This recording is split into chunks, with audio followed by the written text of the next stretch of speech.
Next, we present a skit in Tamil. கல்வி கடல் போன்றது, அளவில்லாதது. நாம் எவ்வளவு கற்றாலும் இன்னும் கற்க வேண்டியது ஏதாவது இருக்கும். அதுபோல கற்றவர்களுக்கு சென்ற இடமெல்லாம் சிறப்பு. இதை கல்விக்கு கரை இல்லை என்ற நாடகம் மூலம் உணர்த்த வருகிறார்கள் நம் பள்ளி மாணவர்கள். ராம் ராம், ஸ்கூலுக்கு நேரமாச்சு, ரெடியா?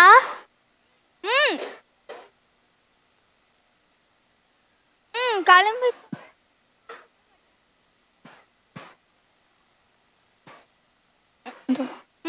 இன்னும் கிளம்பிட்டேன்ப்பா. அப்பா, நாளைக்கு நம்ம ரிலேட்டிவ்ஸ்லாம் வராங்களே, நாளைக்கு ஒரு நாள் மட்டும் லீவ் எடுத்துக்குவாப்பா. அதெல்லாம் முடியாது ராம், படிப்பு தான் முக்கியம். அந்த காலத்துல இருந்தே படிப்புனா ஒரு தனி மரியாதை கொடுப்பாங்க. படித்தவங்களுக்கு சென்ற இடமெல்லாம் சிறப்பு. ஓ அப்படியா? எனக்கு ஒன்றும் புரியலப்பா. சரி, நான் உனக்கு ஒரு கதை சொல்லுறான், அப்போதான் உனக்கு புரியும்.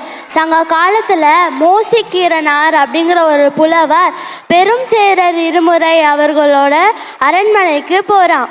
அவங்கள பற்றி ஒரு கதை இருக்கு, நான் சொல்கிறேன், நீ கேளு. சரிப்பா. காட்சி 2. இடம் அரண்மனை. பங்கு பெறுபவர்கள் இளைஞர், புலவர், மன்னர், அமைச்சர், சேவகன். இளைஞனே நில். இங்கு பெரும் சேரல் இரும்புரை மன்னனின் அரண்மனை எங்கே உள்ளது? ஓ, அரண்மனையான் சற்று தொலைதான் உள்ளது. இந்த வழியாக செல்லுங்கள், அரண்மனை வந்துவிடும். நன்றி இளைஞனே. மன்னா, அரசே, வேந்தன், யாரும் காணவில்லையே, எங்கே சென்றுள்ளார்கள்? மிகவும் சோர்வாக உள்ளது. சரி, சற்று ஓய்வெடுப்போம். அமைச்சரே, இன்று எமது வேட்டை எப்படி இருந்ததென தாங்கள் அறிந்திருப்பீர்களே? அறிந்தேன். 4 சிங்கங்கள், 3 மான்கள், 2 யானைகள், அனைத்தையும் வேட்டையாடி விட்டீர்களே. அற்புதமான வேட்டை மன்னா. இருக்கட்டும். யார் அது எனது அரியாசனத்தில் உறங்கிக் கொண்டிருப்பதா? ஓ,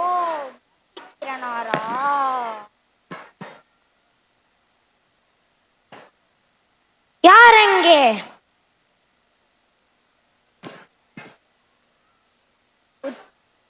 துரோமண்ணா வந்திருப்பதோ மோசிக்கிறனார் எனும் பெரும் புலவர். இவருக்கு தேவையான அனைத்து விருந்து உபசரிப்புகளையும் தயார் செய்ய ஆகட்டும் அண்ணா.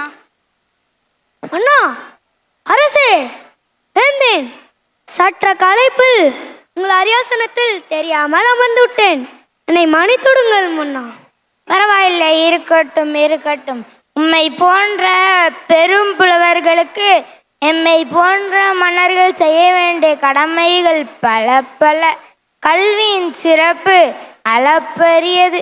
சரி, வாங்கள், உங்களுக்கு தேவையான அனைத்து விருந்து உபசரிப்புகளும் தயாராகிவிட்டன.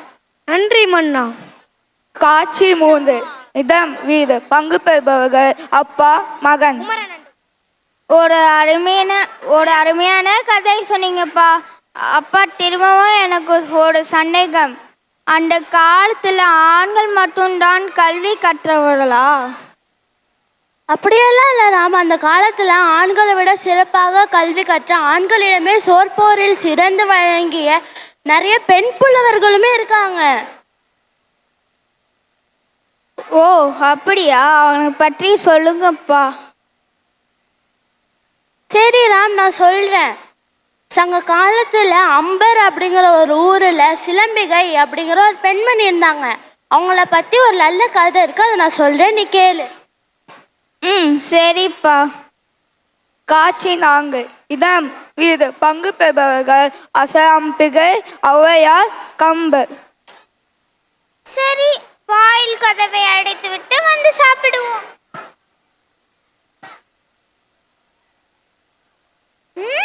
யாரோ திண்ணையில் அமர்ந்திருப்பது போல் தெரிகிறது. ஐயா, தங்கள் யார் ஐயா? எம்மை தெரியாது உமக்கு? நான் தான் குலோத்துக அரசனின் அரசவை கவிஞர் கம்பர் ஆவேன். ஓ அப்படியா? தங்களின் பற்றி நான் கேள்விப்பட்டிருக்கிறேன், இன்றுதான் நேரில் பார்க்கிறேன். என்னை பற்றி தங்களின் கவிதையால் புகழ்ந்து பாடுங்களேன். எது? உம்மை பற்றி நான் புகழ்ந்து பாடுவதா? சரி சரி, 1000 பொற்காசு கொடு, நான் உம்மை பற்றி புகழ்ந்து பாடுகிறேன். ஐயா, அவ்வளவு பொற்காசுகள் என்னிடம் இல்லை. வேணுமென்றால் 500 பொற்காசுகளை மட்டும் தருகிறேன். அப்படியா? சரி கொடு.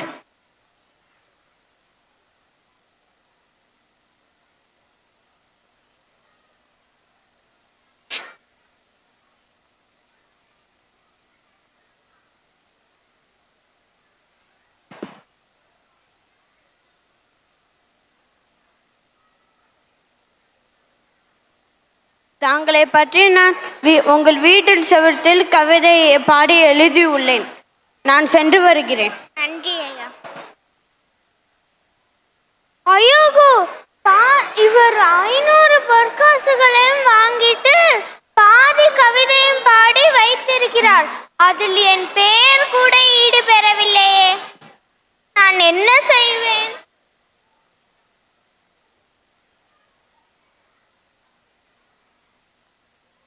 அம்மா அம்மா அம்மா, தாகமாக இருக்கிறது. குடிப்பதற்கு ஏதேனும் இருந்தால் தாருங்கள். குடிப்பதற்கு கம்பங்கூழ் இருக்கிறது, குடிக்கிறீங்களா? சரி, தாருங்கள் அம்மா.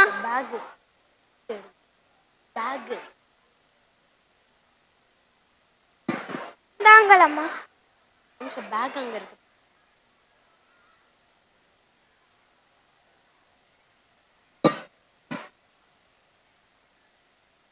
என்ன இது? யாரோ உங்க வீட்டின் சுவற்றில் பாதி கவிதை நான் எழுதி வைத்திருக்கிறாரே. அதுவா? கம்பர் ஒரு நாள் இந்த வழியாக வந்தார். என்னை பற்றி தங்களின் கவிதையால் புகழ்ந்து பாட சொன்னேன். அதற்கு 500 பொற்காசுகளும் வாங்கி பாதி கவிதையும் மட்டும் பாடி என்னை வருத்தப்பட வைத்துள்ளார். நான் சேமித்து வைத்த 500 பொற்காசுகளும் வீணாகிவிட்டது.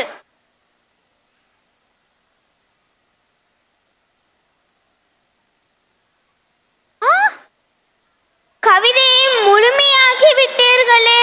தங்கள் யார் அம்மா? நான் தான் ஔவையார். மிக்க நன்றி, மிக்க நன்றி. காட்சி 5. இடம் தெருவீதி. பங்கு பெறுபவர்கள் கம்பர், ஔவையார். ஔவையே, நில்லுங்கள். எதற்காக? நான் எழுதிய பாதி கவிதையை முழுமையாக்கும் அளவிற்கு தாங்கள் அறிவில் சிறந்தவரோ? ஏன் இல்லை? அப்படியா? அப்படி என்றால் நான் ஒரு வினா கேட்கிறேன், தாங்களால் பதில் கூற முடியுமா? ஓ, தாராளமாக கூறுகிறேன், கேளுங்கள். ஒற்றை கால் 4 பந்தலடி. ஒற்றை கால் 4 பந்தலடி. என்னையே டீ போட்டு சொல்லுகிறாயா? கூறுகிறேன். 8 லட்சணமே, எமனேறும் பரியே, மட்டில் பெரியம்மை வாகனமே, முட்டமேல் கூறு எல்லா வீடே, குலராமன் தூதுவனே, ஆரையடா சொன்னாயடா. சரியான விடை கூறிவிட்டீர்கள். ஆனால் இப்பாடலில் 2 பொருள் தருவதாக போல் இருக்கிறதே. இதில் சில ஏனையும் ஏளனமாக பேசுகிற போல் தெரிகிறதே. சரி, அது இருக்கட்டும். இப்படி அறிவில் சிறந்தவராக திகழும் உம்மை சந்தித்தது எனக்கு பெரும் மகிழ்ச்சி. நன்றி. நான் வருகிறேன். வருங்கள். காட்சி 6. இடம் வீடு. பங்கு பெறுபவர்கள் அப்பா, மகன். அப்பா, ஔவையாரோட பாடல் சொன்னாங்களே, அதோட பொருள் என்னதுப்பா? ஓ, அந்த பாடலோட பொருளா? 8 லட்சணமேனா அவலட்சணமேனு அர்த்தம். எமனேறும் பரியனா எலும மாடுன்னு அர்த்தம். மட்டில் பெரியமை வாங்கினமேனா கழுதைய அப்படிங்கிற மாதிரி அர்த்தம். முட்டை மேல் கூறில்லா வீடேனா குட்டி சவரேன்னு அர்த்தம். குலராமன் தூதுவனேனா குரங்கே அப்படின்னு அர்த்தம். ஆரையடானா அரைக்கீரை. அதுதான் அதோட கம்பர் கேட்ட கொஷினோட ஆன்சரு. அப்புறம் கம்பர் வந்து ஔவையாரை டி போட்டு கூப்பிட்டதுனால அந்த பாடலை டா போட்டு அந்த பாடலை முடிக்கிறாங்க ஔவையார். ஓ அப்படியா, இவ்வளோ அர்த்தம் இருக்காப்பா? ஆமாம் ராம், எனக்கு தெரிஞ்சு கல்வியோட சிறப்பு உனக்கு புரிஞ்சிருக்கும்னு நினைக்கிறேன். முடிஞ்சிருப்பா. இனிமேல் நீ ஸ்கூலுக்கு லீவ் போடாமல் போகலாம் ராம். வா போகலாம். சரிப்பா.